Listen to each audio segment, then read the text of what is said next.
Hello students, देखिए आज हम आपके लिए बॉटनी स्टार्ट कर रहे हैं बीएससी फाइनल की, जिसमें बॉटनी में आपके 3 पेपर हैं।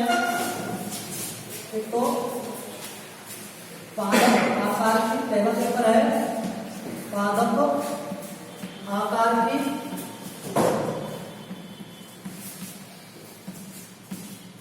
एवं शारीरिकी, पादप आकार की एवं शारीरिकी।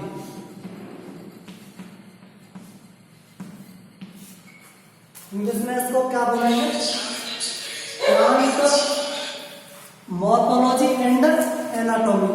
प्लांट मॉर्फोलॉजी एंड एनाटॉमी पहला पेपर है तुम्हारा। दूसरा पेपर है टैक्सोनॉमी या पादप वर्ग की, पादप वर्ग की एवं भ्रौणिकी, पादप वर्ग की एवं भ्रौणिकी यानी प्लांट टैक्सोनॉमी एंड एम्ब्रियोलॉजी। और थर्ड पेपर है तुम्हारा पादप पारिस्थितिकी, पादप पारिस्थितिकी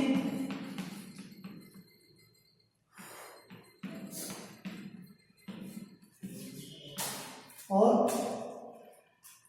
आर्थिक वनस्पति विज्ञान, आर्थिक वनस्पति विज्ञान।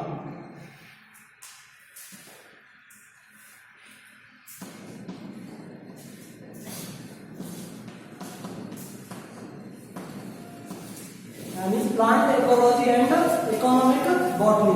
ये तुम्हारे 3 पेपर हैं। तो पादप आकार की एवं शारीरिकी, दूसरा पादप वर्ग की एवं भ्रौणिकी और थर्ड पेपर है पादप पारिस्थितिकी एवं आर्थिक वनस्पति विज्ञान।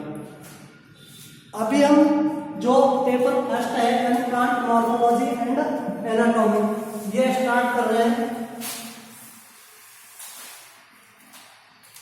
प्लांट मॉर्फोलॉजी या पादप आकार की। इस पादप आकार की हमें क्या पढ़ना है? यानी पादप के जो बाह्य संरचना है उसका अध्ययन हम प्लांट मॉर्फोलॉजी या पादप आकार की में करेंगे। उसके बाद जो शारीरिक एनाटॉमी है उसमें हम पादप के आंतरिक जो अंग है या आंतरिक संरचना है उसका अध्ययन करेंगे। तो सबसे पहले हम पादप की बाह्य आकार की पढ़ते हैं। तो हमें कौन से पादपों की बाह्य आकार की पढ़नी है? जहां पे हमें पढ़नी है आवृत बीजी पादपों की, आवृत बीजी पादप।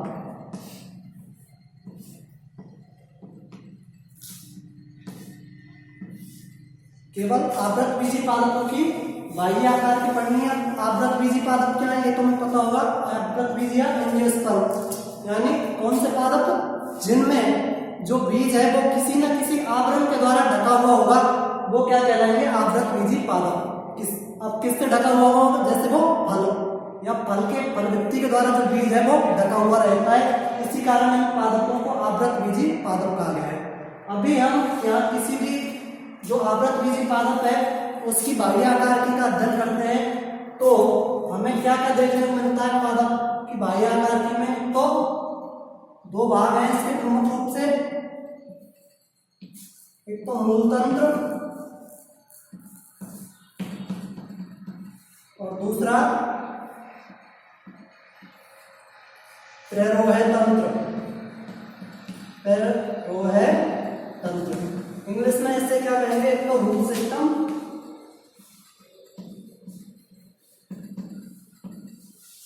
और इसे शूट सिस्टम।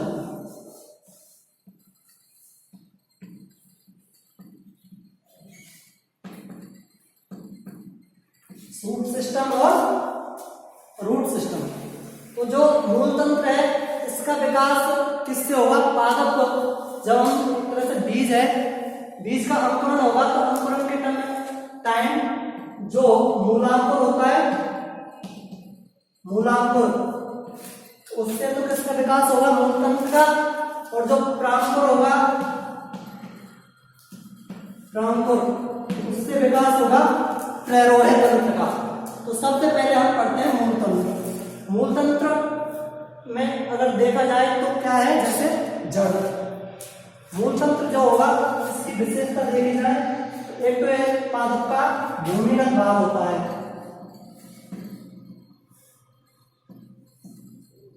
कैसा भाग है? भूमिगत, यानी जमीन के अंदर वृद्धि करेगा। दूसरी इसकी विशेषता ये ऋणात्मक या धनात्मक गुरुत्वानुवर्ती होता है, धनात्मक गुरुत्वानुवर्ती।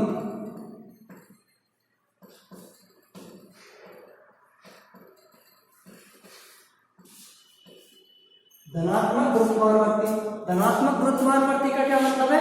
यानी गुरुत्वाकर्षण बल की तरफ आकर्षित होने वाला। तो जो जड़ है वो गुरुत्वाकर्षण बल की तरफ आकर्षित होगी, इसी कारण इसको धनात्मक गुरुत्वानुवर्ती का है, यानी नीचे की तरफ वृद्धि करेगी। अगला इसका लक्षण ऋणात्मक प्रकाशानुवर्ती, ऋणात्मक प्रकाशानुवर्ती।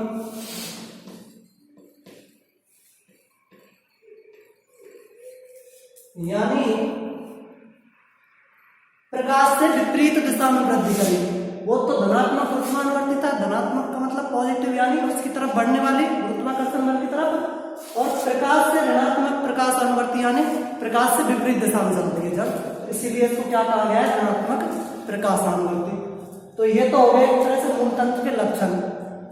क्या क्या है? तो भूमिगत होगी, धनात्मक गुरुत्वानुवर्ती और ऋणात्मक प्रकाशानुवर्ती। कार्य क्या है इसके? अगर जैसे कार्य देखने चलते हम मूल तंत्र के कार्य,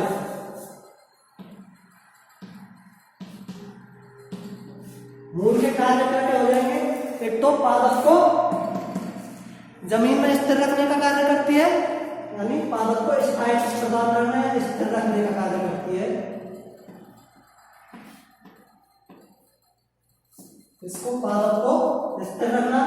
दूसरा जल और खनिज लवण, जल व खनिज तत्व या खनिज पोषक तत्व हैं उनका अवशोषण करना, पोषक तत्वों का अवशोषण।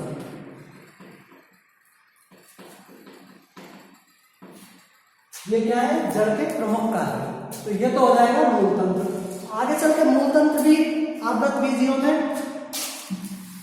दो भागों में बचेगा।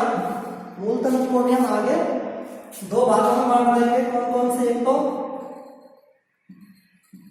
मूसला मूल तंत्र,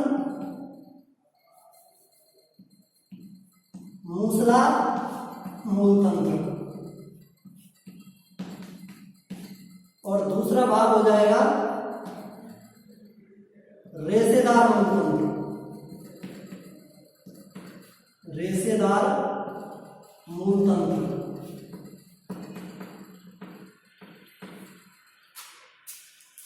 अभी जैसे आवृत बीजी जो पादप है, आवृत बीजी पादप दो प्रकार के होते हैं। आवृत बीजियों को दो भागों में बांटा गया। कौन कौन से? एक तो एक बीज या द्विबीजपत्री,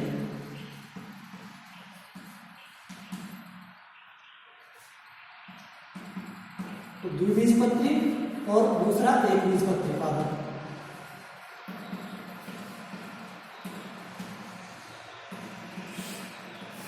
एक बीजपत्री पादप। द्विबीजपत्री पादपों में तो कौन सी? मूसला मूल तंत्र मिलेगी, और एक बीजपत्री पादपों में रेशेदार मूल तंत्र पाई जाएगी। जैसे एग्जाम्पल देखे जाए द्विबीजपत्री पादपों के, जैसे सरसों है, और चना है, मटर है, यानी उनके बीज भी अगर देखे जाए तो दो भाग हो सकते हैं आसानी से इसके। उसी आधार पर इसको द्विबीजपत्री पादप कहा गया है। तो उनमें तो कौन सी मिलेगी? मूसला मूल तंत्र, जबकि एक बीजपत्री पादप है, यानी इनमें बीजपत्री की संख्या इनके बीजों में एक रहेगी। एग्जाम्पल जैसे गेहूं है, चना है, बाजरा है, मक्का है, उनमें रेशेदार मूल तंत्र देखने को मिलता है। तो जो मूसला मूल तंत्र है, इसकी जैसे संरचना हम देखें तो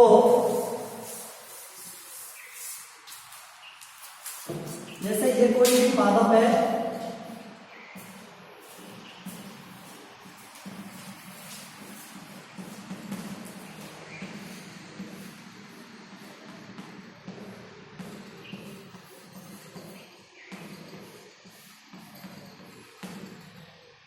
जब पादप या जो बीज है वो अंकुरित होता है तो उस टाइम इसके मूलांकुर से जो प्रमुख शाखा निकलेगी, एक यही शाखा